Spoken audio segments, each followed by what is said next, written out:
فرزند زہرا یہ حالات برے ہیں۔ کاشانۂ بصیرت ایک ایسا مکمل یوٹیوب چینل جس پر محروم بصارت کے لیے بالخصوص اور تمام افراد کے لیے بالعموم سینکڑوں کی تعداد میں اسلامی کتب دستیاب ہیں۔ لہذا گزارش ہے کہ آپ اپنی ذمہ داری نبھاتے ہوئے کاشانۂ بصیرت کو سبسکرائب کرنے کے ساتھ ساتھ بیل آئیکن کو پریس کیجیے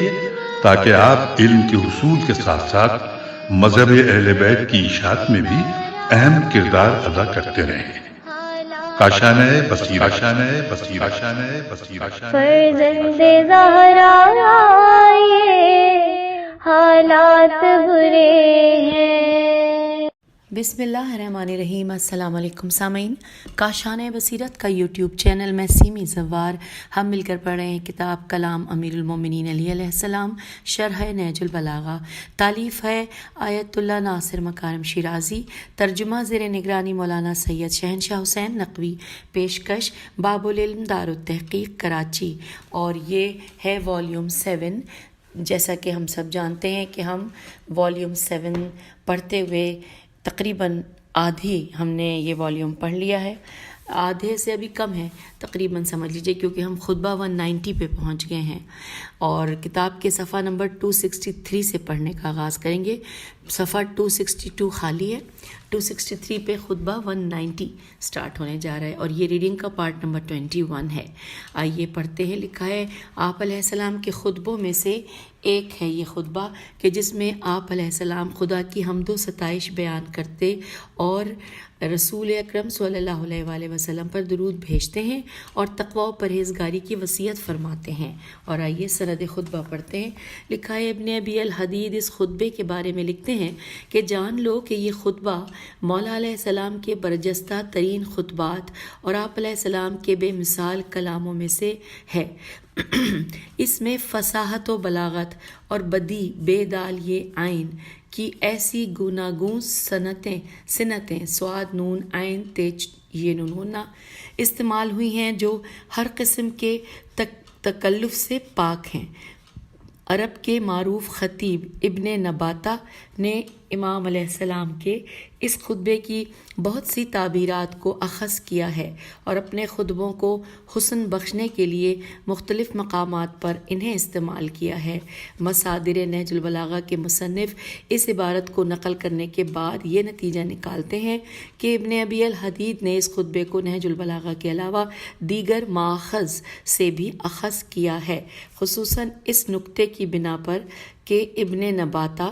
متوفی 376 ہجری نہج البلاغہ کی تالیف سے کچھ عرصہ پہلے دنیا سے کوچ کر گئے تھے۔ احمدی نے بھی اس خطبے کے بعض حصوں کو اپنی کتاب غرر الحکم میں نقل کیا ہے۔ حوالہ ہے مصادر نہج البلاغہ جلد نمبر 3 صفحہ نمبر 33۔ اور اب پڑھنے جا رہے ہیں خطبہ ایک نگاہ میں۔ لکھا ہے کہ یہ خطبہ امیر المومنین علی علیہ السلام کے درخشاں ترین خطبات میں سے ایک ہے جو 5 حصوں پر مشتمل ہے۔ پہلے حصے میں اللہ کی حمد و ثنا کرتے ہیں اور رسول اکرم صلی اللہ علیہ وآلہ وسلم کی رسالت کی گواہی دیتے ہیں اور پروردگار کے لطف و کرم سے آپ صلی اللہ علیہ وآلہ وسلم کو دشمنوں پر ملنے والی فتح کے متعلق گفتگو فرماتے ہیں۔ دوسرے حصے میں تقوی کی تاکید کرتے ہوئے تمام لوگوں کو سفر آخرت کی تیاری کی دعوت دیتے ہیں اور زندگی کے خاتمے، موت کی سختیوں اور موت کے بعد کے کٹھن مراحل کے بارے میں بیان فرماتے ہیں۔ تیسرے حصے میں دنیا کی بے ثباتی اور قیامت میں مجرموں پر ہونے والے دردناک عذاب کو بیان فرماتے ہیں۔ نیز دار آخرت میں نیکوکاروں کی پرلطف زندگی، جنت کی بے مثل نعمتوں، وہاں کے عیش و آرام اور بہشتیوں پر ہونے والے عظیم اور دائمی انعامات سے متعلق بحث فرماتے ہیں۔ آگے چلتے ہیں چوتھے حصے میں انہی مطالب کو کہ جو دوسرے حصوں میں بیان ہوئے ہیں ایک نئے پیرائے میں پیش کرتے ہیں اور لوگوں کو سفر آخرت کی تیاری کی رغبت دلاتے ہیں۔ پانچویں حصے میں جو در حقیقت اس خطبے کا آخری حصہ ہے، اپنے اصحاب سے مخاطب ہوتے ہوئے انہیں ہر قسم کی عجلت پسندانہ حرکتوں، بے ثمر اقدامات اور شہادت جیسے اعلیٰ مقصد کے حصول میں غلط فیصلے اپنانے سے خبردار فرماتے ہیں اور واضح فرماتے ہیں کہ اگر تم راہ حق پر ہو تو بستر پر مرنا بھی شہادت کی مانند ہوگا۔ ہم پیج 264 پہ آ گئے ہیں اور 265 بھی ساتھ پڑھیں گے، اور اب ہم خطبے کا پہلا حصہ پڑھنے جا رہے ہیں۔ عربی کا پیراگراف کہاں سے کہاں تک ہے، اس کا پہلا اور آخری لفظ آپ کی سماعتوں کی نظر۔ لکھا ہے، آغاز ہوتا ہے احمدہ شکرن اور ختم ہوتا ہے لے اطفائی نور ہی۔ ترجمہ انورٹڈ کاما کہ میں اس کے انعامات کے شکرانے میں اس کی حمد کرتا ہوں اور اس کے حقوق سے عہدہ برا ہونے کے لیے اسی سے مدد چاہتا ہوں۔ وہ بڑے لا و لشکر اور بڑی شان والا ہے۔ میں گواہی دیتا ہوں کہ حضرت محمد صلی اللہ علیہ وآلہ وسلم اللہ کے بندے اور رسول ہیں، جنہوں نے اس کی اطاعت کی طرف لوگوں کو بلایا اور دین کی راہ میں جہاد کر کے اس کے دشمنوں پر غلبہ پایا، ان کے جھٹلانے پر لوگوں کا ایکا کر لینا اور ان کے نور کو بجھانے کے لیے کوشش و تلاش میں لگے رہنا ان کو اس تبلیغ کی راہ سے ہٹا نہ سکا۔ انورٹڈ کاما کلوز ہو گیا۔ پہلے حصے کی شرح و تفسیر پڑھتے ہیں۔ ہیڈنگ ہے پیغمبر اکرم صلی اللہ علیہ وآلہ وسلم کی رحمت و جہاد۔ لکھا ہے امام علیہ السلام اس حصے کا آغاز خدا کی حمد و ثنا کے ساتھ کرتے ہوئے فرماتے ہیں کہ میں اس کے انعامات کے شکرانے میں اس کی حمد کرتا ہوں اور اس کے حقوق سے عہدہ برا ہونے کے لیے اسی سے مدد چاہتا ہوں۔ وہ بڑے لا و لشکر اور بڑی شان والا ہے۔ Inverted comma close. پھر لکھا ہے کہ لفظ وظائف حقوقی کی تعبیر ممکن ہے کہ واجبات الہی جیسے نماز، روزہ اور خمس و زکوٰۃ کی طرف اشارہ ہو، جو توفیق الہی کے بغیر ہرگز کامل طور پر انجام نہیں پا سکتے، یا ممکن ہے کہ ان حقوق الہی کی طرف اشارہ ہو جو کان، آنکھ، عقل، ہوش و حواس، جوانی اور صحت و سلامتی جیسی الہی نعمتوں کے سبب انسان پر عائد ہوتے ہیں، کیونکہ ان نعمتوں میں سے ہر ایک شکر کا متقاضی ہے۔ پھر آپ پیغمبر اکرم صلی اللہ علیہ وآلہ وسلم کی رسالت اور حضرت صلی اللہ علیہ وآلہ وسلم کی بعض برجستہ صفات کی گواہی دیتے ہوئے فرماتے ہیں کہ اور میں گواہی دیتا ہوں کہ محمد اللہ کے بندے اور رسول ہیں، جنہوں نے اس کی اطاعت کی طرف لوگوں کو بلایا اور دین کی راہ میں جہاد کر کے اس کے دشمنوں پر غلبہ پایا، ان کے جھٹلانے پر لوگوں کا ایکا کر لینا اور ان کے نور کو بجھانے کے لیے کوشش و تلاش میں لگے رہنا ان کو اس تبلیغ و جہاد کی راہ سے ہٹا نہ سکا۔ Inverted comma close. امام علیہ السلام اپنے کلام کے اس حصے میں پیغمبر اکرم صلی اللہ علیہ وآلہ وسلم کی زندگی کے دو اہم پہلوؤں پر روشنی ڈالتے ہیں۔ پہلا یہ کہ آپ صلی اللہ علیہ وآلہ وسلم ہمیشہ دشمنوں سے جنگ میں کامیاب ہوتے تھے، جو دشمنوں کے خلاف جنگی منصوبوں میں خدائی عنایات و مدد کے علاوہ پیغمبر اکرم صلی اللہ علیہ وآلہ وسلم کے بہترین تدبر و مدیریت میم دال یہ تے مدیریت کے واضح دلیل ہے۔ دوسرا یہ کہ حضور اکرم صلی اللہ علیہ وآلہ وسلم کے مقابلے میں دشمنوں کا اتحاد ہرگز آپ صلی اللہ علیہ وآلہ وسلم کے عزم و ارادے کو متاثر اور کمزور نہیں کر سکتا تھا، اور نہ ان کا یہ اتحاد آپ صلی اللہ علیہ وآلہ وسلم کو اپنے مقصد سے پیچھے ہٹا سکتا تھا۔ مشہور ہے کہ حضور صلی اللہ علیہ وآلہ وسلم جب مکے میں تھے تو قریش کے سرداروں نے آپ صلی اللہ علیہ وآلہ وسلم سے کہا کہ تم ہمارے بتوں کو برا بھلا کہتے ہو اور ہمیں بیوقوف سمجھتے ہو، اور تم ہی نے ہمارے اتحاد کو انتشار میں تبدیل کیا ہے۔ تم اگر مال چاہتے ہو تو ہم تمہیں مال دیں گے، اور اگر مقام و منصب کے خواہاں ہو تو اہم عہدہ و منصب دیں گے، اور اگر تم اپنے یہ کام کسی بیماری کے سبب کر رہے ہو تو ہم تمہارا علاج کرائیں گے۔ پیغمبر اکرم صلی اللہ علیہ وآلہ وسلم نے فرمایا، ایسی کوئی بات نہیں ہے، بلکہ اللہ نے مجھے اپنا رسول بنا کر تمہاری طرف بھیجا ہے اور تم پر ایک کتاب نازل فرمائی ہے۔ اگر تم میرے پیغامات پر عمل کرو گے تو دنیا و آخرت میں بھلائی پاؤ گے، اور اگر ان پر عمل نہ کرو گے تو میں صبر سے کام لوں گا، یہاں تک کہ خداوند متعال میرے اور تمہارے درمیان فیصلہ فرمائے۔ اب سامعین ہم پیج 266 پہ آ گئے ہیں، ساتھ ہی 67 بھی پڑھیں گے۔ قریش کے سرداروں نے آپ صلی اللہ علیہ وآلہ وسلم کے چچا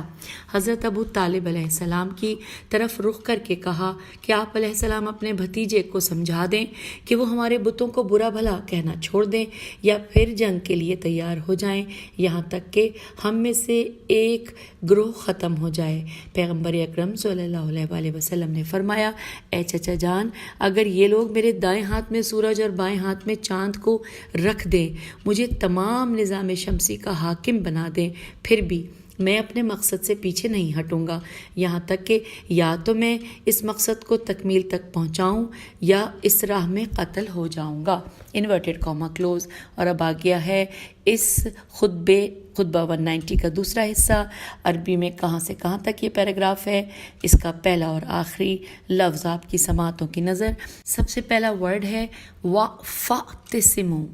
فا فے الف سے ہے، فَاعْتَصِمُوا بِالتَّقْوَى اللَّہِ، اور ختم ہو رہا ہے اس صفیہ، سواد سے ہے، الف لام سواد پہ تشدید ہے تو اس صفیہ پہ ختم ہوتا ہے۔ آئیے ترجمہ پڑھتے ہیں۔ اب تم کو لازم ہے کہ خوف الہی سے لپٹے رہو، اس لیے کہ اس رسی کے بندھن مضبوط اور اس کی پناہ کی چوٹی ہر طرح سے محفوظ ہے، اور موت اور اس کی سختیوں کے چھا جانے سے پہلے اپنے فرائض و اعمال پورے کر دو، اور اس کے آنے سے پہلے اس کا سر و سامان کر لو، اور اس کے وارد ہونے سے قبل تہیا کر لو، کیونکہ آخری منزل قیامت ہے، اور یہ عقل مند کے لیے نصیحت دینے اور نادان کے لیے عبرت بننے کے لیے کافی ہے۔ اور اس کی آخری منزل سے پہلے تم جانتے ہی ہو کہ کیا کیا ہے۔ قبروں کی تے نون گاف نون الف حمزہ چھوٹی، قبروں کی تنگنائی، برزخ کی ہولناکی، خوف کی وحشتیں، بریکٹ میں لکھا ہے فشار قبر سے، بریکٹ کلوز،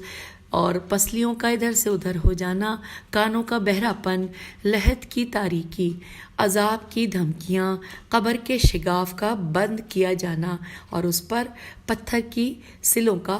چن دیا جانا، انورٹڈ کاما کلوز۔ پھر لکھا ہے شرح و تفسیر، ہیڈنگ ہے انسان کو درپیش مشکلات۔ پڑھتے ہیں، خدا کی حمد و ثنا اور رسول اکرم صلی اللہ علیہ وآلہ وسلم کی رسالت کی گواہی کے بعد امام علیہ السلام اس حصے میں انسانی زندگی کے اہم ترین موضوع یعنی تقویٰ کی طرف اشارہ فرماتے ہیں۔ مولا کہتے ہیں، فرما رہے ہیں کہ اب تم کو لازم ہے کہ خوف الہی سے لپٹے رہو، اس لیے کہ اس رسی کے بندھن مضبوط اور اس کی پناہ کی چوٹی ہر طرح سے محفوظ ہے، انورٹڈ کاما کلوز۔ در حقیقت دنیا کو یہاں ایک کنواں فرض کیا گیا ہے جس سے نکل آنا مضبوط رسی یعنی تقویٰ کو تھام کر ہی ممکن ہو سکتا ہے۔ پھر دوسری مرتبہ آپ علیہ السلام نے دنیا کو ایسی جگہ سے تشبیہ دی ہے جو طوفانوں کا مرکز ہے، اور اس کے منفی اثرات سے بچنے کے لیے کسی بلند پہاڑ کے دامن میں پناہ لینا چاہیے۔ یوں تقویٰ ذلت کی پستی سے نکل کر سعادت و عزت کی بلندیوں تک پہنچنے کا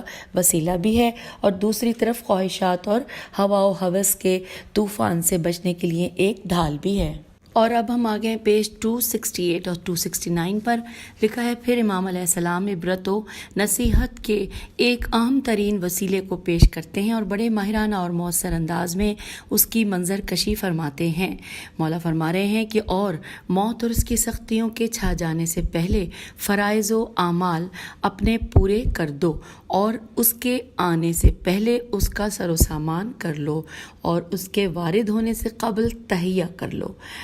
کیونکہ آخری منزل قیامت ہے، اور یہ عقل مند کے لیے نصیحت دینے اور نادان کے لیے عبرت بننے کے لیے کافی ہے۔ انورٹڈ کاما کلوز لکھا ہے، ظاہر سی بات ہے کہ جس شخص کو پرخطر اور ناقابل واپسی سفر درپیش ہو، اس پر لازم ہوتا ہے کہ زیادہ سے زیادہ تیاری کر لے اور اس کے اسباب کو ہر طرح سے مہیا کرے، خصوصاً اگر وہ آخرت کا تقدیر ساز سفر ہو۔ اس میں کوئی شک نہیں کہ اگر انسان پاک اور نیکیوں سے بھرپور نیز گناہوں سے خالی اعمال نامے کے ساتھ اس سفر پر نکلے تو کوئی پریشانی کی بات نہ ہوگی۔ اور پھر امام علیہ السلام موت اور قبر کے بعض جھنجھوڑ دینے والے حوادث کے بارے میں فرماتے ہیں کہ اور انورٹڈ کاما اور اس کی آخری منزل سے پہلے تم جانتے ہی ہو کہ کیا کیا ہے، قبروں کی تنگنائی، برزخ کی ہولناکی، خوف کی وحشتیں فشار قبر سے، پسلیوں کا ادھر سے ادھر ہو جانا،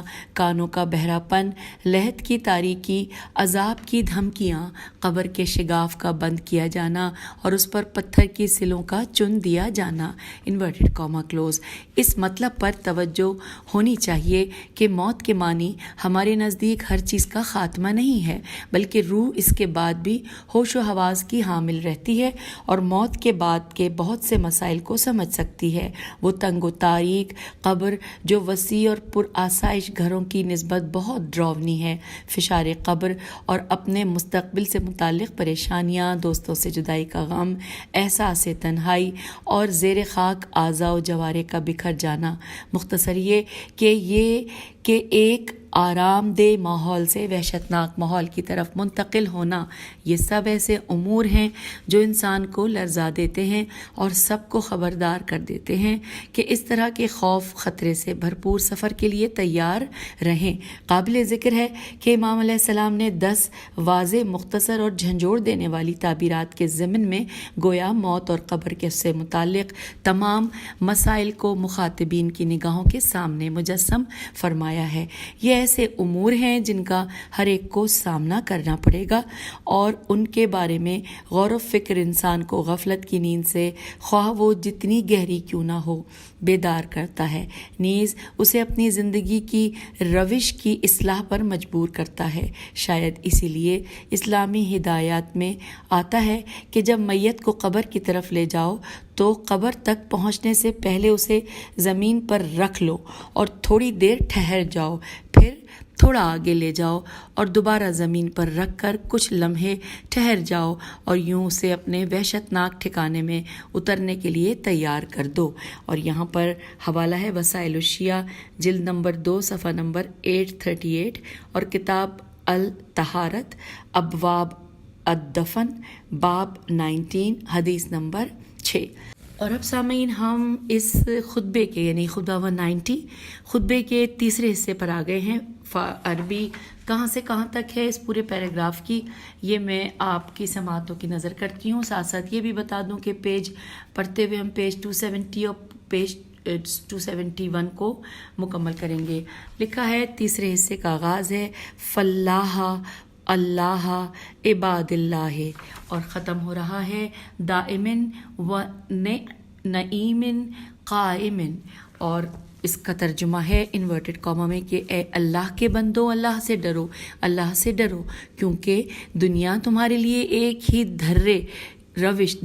بریکٹ میں لکھا ہے روش پر چل رہی ہے اور تم اور قیامت ایک ہی رسی میں بندھے ہوئے ہو۔ گویا کہ وہ اپنی علامتوں کو آشکار کر کے آ چکی ہے اور اپنے جھنڈوں کو لے کر قریب پہنچ چکی ہے اور تمہیں اپنے راستے پر کھڑا کر دیا ہے۔ گویا وہ اپنی مصیبتوں کو لے کر تمہارے سر پر کھڑی ہوئی ہے اور اپنا سینہ ٹیک دیا ہے، اور دنیا اپنے بسنے والوں سے کنارہ کشی کر چکی ہے اور انہیں اپنی آغوش سے الگ کر دیا ہے۔ گویا کہ وہ ایک دن تھا جو بیت گیا اور ایک مہینہ تھا جو گزر گیا، اس کی نئی چیزیں پرانی اور موٹے تازے جسم دبلے پتلے ہو گئے، ایک ایسی جگہ میں پہنچ کر جو تنگ و تاریک ہے، اور ایسی چیزوں میں پھنس کر جو پیچیدہ و عظیم ہیں، اور ایسی آگ میں پڑھ کر جس کی ایذائیں شدید، چیخیں بلند، شعلے اٹھتے ہوئے، بھڑکنے کی آوازیں غضبناک، لپیٹیں تیز، بجھنا مشکل،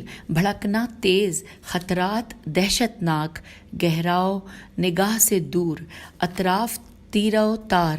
آتشی دیگیں کھولتی ہوئی، اور تمام کیفیتیں سخت و ناگوار ہیں۔ اور جو لوگ اللہ کا خوف کھاتے تھے انہیں جوق در جوق جنت کی طرف بڑھایا جائے گا۔ وہ عذاب سے محفوظ، عتاب و سرزنش سے علیحدہ اور آگ سے بری ہوں گے۔ گھر ان کا پرسکون اور وہ اپنی منزل و جائے قرار سے خوش ہوں گے۔ یہ وہ لوگ ہیں کہ جن کے دنیا میں اعمال پاک و پاکیزہ تھے اور آنکھیں اشک بار رہتی تھیں۔ دنیا میں ان کی راتیں خضوع و خشوع اور توبہ و استغفار میں بیدار کی وجہ سے دن لوگوں سے متوحش، میم تے واو ہے شین، متوحش و علیحدہ رہنے کے باعث ان کے لیے رات تھے۔ تو اللہ نے جنت کو ان کی جائے بازگشت اور وہاں کی نعمتوں کو ان کی جزا قرار دیا ہے، اور وہ اس کے سزاوار اور اہل اور حقدار تھے۔ Inverted comma close. اب ہم پڑھنے جا رہے ہیں شرح و تفسیر۔ ہیڈنگ ہے محشر کی وحشت۔ لکھا ہے گزشتہ حصے میں موت اور اس کی سختیوں کے بارے میں بیان فرمانے کے بعد اب اس حصے میں امام علیہ السلام تمام لوگوں کو اس پرخطر اور خوفناک سفر کے لیے تیاری کی دعوت دیتے ہیں، اور بڑی لرزا دینے والی تعبیرات کے ساتھ آغاز قیامت اور دنیا کے خاتمے سے متعلق فرماتے ہیں۔ اب یہاں پر ترجمہ جو ابھی مولا فرما رہے ہیں، جو ہم نے پڑھا تھا انورٹڈ کاما میں، کہ اے اللہ کے بندو، اللہ سے ڈرو، اللہ سے ڈرو، کیونکہ دنیا تمہارے لیے ایک ہی ڈھرے روش پر چل رہی ہے اور تم اور قیامت ایک ہی رسی میں بندھے ہوئے ہو۔ گویا کہ وہ اپنی علامتوں کو آشکار کر کے آ چکی ہے اور اپنے جھنڈوں کو لے کر قریب پہنچ چکی ہے اور تمہیں اپنے راستے پر کھڑا کر دیا ہے۔ گویا وہ اپنی مصیبتوں کو لے کر تمہارے سر پر کھڑی ہوئی ہے اور اپنا سینہ ٹیک دیا ہے۔ Inverted comma close. ہم اب پڑھتے ہوئے آ گئے ہیں پیج 272 اور 273 بھی ساتھ پڑھیں گے۔ لکھا ہے کہ وَأَنْتُمْ وَالسَّاعَةُ فِي قَرَنٍ کا جملہ اس بات کے پیش نظر کہ قرن اس رسی کو کہتے ہیں کہ جس میں کئی اونٹ باندھے جاتے ہیں، اس مطلب کی طرف اشارہ ہے کہ تمہارا فاصلہ قیامت سے زیادہ دور نہیں ہے۔ یہ تعبیر ممکن ہے کہ قیامت صغریٰ یعنی موت کی طرف یا قیامت کبریٰ یعنی روز حشر کی طرف اشارہ ہو، کیونکہ دنیا کی عمر جس قدر بھی ہو وہ ناچیز ہے اور قیامت پہنچنے ہی والی ہے۔ اور اب یہاں پہ مولا کے کلام کے دو جملے چھوٹے چھوٹے جو کہ عربی کے ہیں اس کو پڑھ لیتے ہیں۔ لکھا ہے وَكَأَنَّهَا قَدْ جَاءَتْ بِأَشْرَاطِهَا، اور دوسرا ہے وَأَزِفَتْ بِأَفْرَاطِهَا، کہ جملوں کے درمیان فرق اس حوالے سے ہے کہ پہلے جملے میں امام فرماتے ہیں کہ قیامت کی نشانیاں ظاہر ہو چکی ہیں، اور دوسرے جملے میں گفتگو مقدمات کے فراہم ہونے سے متعلق ہے۔ اور اس کے بعد لکھا ہے وَأَنَا خَطْ بِكَلَا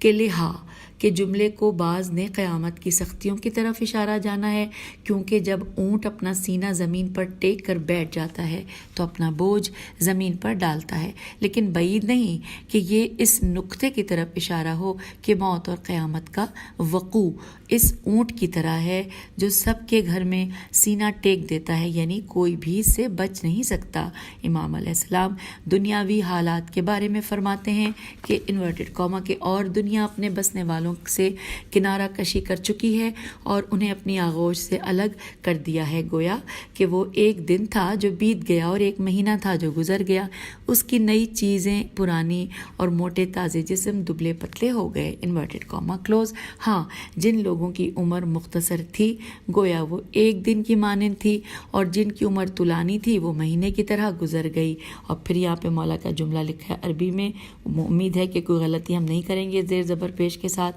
لیکن آرام سے پڑھتے ہیں۔ وَأَخْرَجَتْهُمْ مِنْ حِزْنِهَا کا جملہ اس مطلب کی طرف اشارہ ہے کہ دنیا ایک مدت تک لوگوں کی اپنی آغوش میں پرورش کرتی ہے، پھر انہیں چھوڑتی ہے اور موت کے منہ میں دھکیل دیتی ہے۔ اور اس کے بعد مولا کے کلام کا جملہ وسارا جدیدہا، وسارا جدید سواد سے ہے، وسارا جدیدہا، رس پھر رے کے بعد سے ہے اور اس کے اوپر تشدید اور 2 زبر ہیں، رسن و سمنہا غسن، غین پھر اور سے اور پھر 2 زبر کا جملہ تمام دنیاوی نعمتوں کی دگرگونیوں کی طرف اشارہ ہے کہ نئی چیزیں تو بوسیدہ ہو کر ہاتھ سے نکل جاتی ہیں اور موٹے اور تنومند لوگ کمزور اور توانا ہو کر اس دنیا سے رخصت ہو جاتے ہیں۔ گزشتہ حصے میں دنیا کے خاتمے کے وقت انسان کی کیفیت بیان کرنے کے بعد اب اس حصے میں امام علیہ السلام قیامت کے مختلف مراحل سے متعلق گفتگو فرماتے ہیں۔ ایسا معلوم ہوتا ہے کہ یا تو یہاں کوئی کلام محذوف ہے، میم ہے زال واف محذوف ہے، یا پھر سید رضی نے تالیف کے وقت یہاں کچھ جملے ذکر نہیں کیے ہیں۔ بہرحال امام فرماتے ہیں کہ انورٹڈ کاما ایک ایسی جگہ میں پہنچ کر جو تنگ و تاریک ہے اور ایسی چیزوں میں پھنس کر جو پیچیدہ و عظیم ہیں، اور ایسی آگ میں پڑ کر کہ جس کی ایذائیں شدید چیخیں بلند، شعلے اٹھتے ہوئے بھڑکنے کی آوازیں غضبناک اور لپیٹیں تیز، بجھنا مشکل، بھڑکنا تیز، خطرات دہشت ناک، گہرائی نگاہ سے دور، اطراف تیرہ و تار، اور بریکٹ میں لکھا ہے آتشیں دیگیں کھولتی ہوئی، اور تمام کیفیتیں سخت ناگوار ہیں، انورٹڈ کاما کلوز۔ لکھا ہے یہاں پہ ورڈ موقف، میم واو قاف فے، میم کے اوپر فتح ہے اور قاف کے ساتھ کسرہ ہے، تو موقف کے ساتھ لکھا ہے کہ موقف کی تعبیر اس کے بعد آنے والے وصف کے قرینے کی روشنی میں قیامت یا دوزخ کے منظر کی طرف اشارہ ہے۔ قابل توجہ نقطہ یہ ہے کہ امام علیہ السلام نے اس عبارت اور آتش جہنم کے لیے بیان کردہ 12 اوصاف میں ان معجزات الہی کی تمام خصوصیتوں کو بڑی دقت اور اتنی فصاحت کے ساتھ ذکر فرمایا ہے کہ گناہ گار کانپ اٹھتے ہیں۔ جہنم کی خطرناک اور جلا دینے والی آتش ایسی آگ ہے جس کے شعلے بہت شدید ہیں، نیز اس کی بھڑک اور جوش کے سبب اس سے ہولناک قسم کی آوازیں بھی اٹھتی ہیں۔ یہ آگ آسانی سے نہیں بجھتی، اس کا ایندھن فوراً آگ پکڑنے والا ہے، جان لیوا دھوؤں کا بادل اس کے اندر اور اطراف میں اس طرح چھا جاتا ہے کہ روشن دن اس میں تاریک شب کی طرح ہو جاتا ہے۔ امام علیہ السلام ان اوصاف کو کچھ یوں بیان فرماتے ہیں کہ گویا آپ علیہ السلام پردہ